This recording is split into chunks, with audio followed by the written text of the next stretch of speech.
നമ്മൾ സിറിഞ്ചാണ് സെറ്റ് ചെയ്യുന്നത്. Syringe set ചെയ്യണമെങ്കിൽ ഇതാണ് നമ്മൾ സിറിഞ്ച് വരുന്നത്. അപ്പൊ ഇതിനകത്ത് നമ്മൾ നീഡിൽ വെക്കണം. നീഡിൽ വെക്കുന്നതിന് മുമ്പ് ശ്രദ്ധിക്കേണ്ട കാര്യം എന്ന് വെച്ചാൽ ഈ ബട്ടന്റെ മുകൾ ഭാഗം, ഒരു ആരോ ഉണ്ട് ഇവിടെ കാണിക്കുന്നുണ്ട്. അത് നമ്മൾ ലെഫ്റ്റിലേക്ക് തിരിക്കണം. ഇപ്പം ആ ടിപ്പ് മാത്രം അത് ലെഫ്റ്റിലേക്ക് ജസ്റ്റ് ഒന്ന് തിരിച്ചു കഴിഞ്ഞാൽ ഒരു ടിക്ക് സൗണ്ട് കേൾക്കും. നമുക്ക് മുകളിലേക്ക് എടുക്കാം. ഇങ്ങനെ ഓപ്പൺ ചെയ്യാം. ഇത് മാറ്റി വെക്കുക. അതിനുശേഷം നമ്മൾ നീഡിലെടുക്കുന്നു. നീഡില് നമ്മുടെ നീഡില് ഈ ഗ്രേ കളറിലുള്ളതാണ് നീഡില്. അതുപോലെ തന്നെ നമ്മുടെ ഷുഗർ ടെസ്റ്റ് ചെയ്യേണ്ട ഈ ഒരു സ്ട്രിപ്പ് ഉണ്ട്, അത് നമുക്ക് എടുത്ത് വെക്കാം. ഫസ്റ്റ് നീഡിൽ എങ്ങനെയാണ് ഇതിനകത്ത് വെക്കുന്നതെന്ന് കാണിച്ചു തരാം. ഈ മുകളിലത്തെ ഈ ഒരു വൈറ്റ് ഒരു സ്പേസ് ഉണ്ട്, അവിടേക്ക് നമ്മൾ ഒന്ന് പ്രസ് ചെയ്ത് കൊടുക്കുക. പ്രസ് ചെയ്ത് കൊടുക്കുമ്പോൾ ഇങ്ങനെ ഇരിക്കും. നല്ലപോലെ പ്രസ് ചെയ്യുക അകത്തേക്ക്. അപ്പൊ ഇങ്ങനെ ഇരിക്കും. എന്നിട്ട് നമ്മൾ നേരെ ലെഫ്റ്റിലേക്ക് ഇതിന്റെ ടിപ്പ്, ആ നീഡിന്റെ മുകൾ ഭാഗത്തെ ഭാഗം നമ്മൾ ലെഫ്റ്റിലേക്ക് 2-3 പ്രാവശ്യം ഒന്ന് കറക്കുക. ലെഫ്റ്റിലേക്ക് കറക്കുക. ഇടതുവശത്തേക്ക് തിരിച്ചു കഴിഞ്ഞിട്ട് ഇങ്ങനെ പൊക്കിയാൽ ഇതങ്ങ് ഓപ്പൺ ആയി വരും. അതിനുശേഷം നമ്മുടെ ഈ നേരത്തെ ഓപ്പൺ ചെയ്ത ക്യാപ്പില്ലേ, അത് നമ്മൾ നേരെ താഴേക്ക് പ്രസ് ചെയ്ത് കഴിഞ്ഞാൽ നീഡിൽ ഓക്കെ ആയി. ഇത് മാറ്റി വെക്കാം.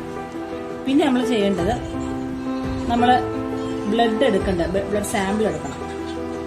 ബ്ലഡ് സാമ്പിൾ എടുക്കാനായിട്ട് ആദ്യമായിട്ട് നമ്മൾ കയ്യിൽ എവിടെയാണോ ബ്ലഡ് എടുക്കാൻ ഉദ്ദേശിക്കുന്നത് അവിടെ ഒന്ന് റബ്ബ് ചെയ്ത് വെക്കുക. അതിനുശേഷം നമ്മൾ ഈ നീഡിൽ എടുക്കേണ്ടത് ഈ ഒരു ബട്ടൺ ഉണ്ട്, ഗ്രീൻ ബട്ടൺ. എവിടെയാണോ കയ്യിൽ എടുക്കേണ്ടത് അവിടെ ജസ്റ്റ് കൊണ്ടുവച്ചിട്ട് ഈ ബട്ടണിൽ പ്രസ് ചെയ്യുക. അപ്പൊ നമുക്ക് അവിടെ കുത്തിയിട്ട് നമുക്ക് ബ്ലഡ് ഒരു ഡ്രോപ്പ് നമ്മൾ ഇതുപോലെ പ്രസ് ചെയ്ത് ഒരു ഡ്രോപ്പ് ആക്കി വെക്കുക. അതിനുശേഷം നമ്മളുടെ ഈ സ്ട്രിപ്പ് എടുക്കുക. നമ്മുടെ മെഷീനിൽ ഈ സ്ട്രിപ്പിന്റെ ഈ ബ്ലാക്ക് ആയിട്ടുള്ള പോർഷൻ മെഷീന്റെ ടോപ്പിൽ ഇങ്ങനെ എൻ്റർ ചെയ്ത് പ്രസ് ചെയ്ത് വെക്കുക. അപ്പൊ തന്നെ ഇതിൽ ഇതുപോലെ നമ്പേഴ്സ് വരും. ഇതിന് മുമ്പുള്ള പ്രീവിയസ് ഒരു റിസൾട്ട് വരും.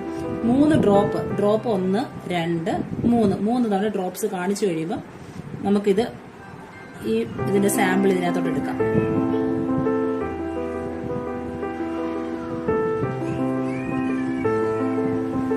റിസൾട്ട് വരുന്നതിനും വരെ നമ്മൾ ആ സാമ്പിൾ അങ്ങനെ വെക്കുക. റിസൾട്ട് വന്ന് 329. അപ്പോ നമ്മുടെ റിസൾട്ട് ഇങ്ങനെ വരും. 300 എബോവ് ആണ്. ഇത് ഹൈ ആണ്, റെഡിലാണ് നിൽക്കുന്നത് ഷുഗർ റിസൾട്ട്. ഇത്രയേ ഉള്ളൂ നമ്മളുടെ റിസൾട്ട് ചെക്ക് ചെയ്യുന്നത്. ഇത് നമ്മൾ ചെക്ക് ചെയ്യുക. ഇതിനനുസരിച്ച് നമ്മൾ ഇൻസുലിൻ എടുക്കുക. Okay, by.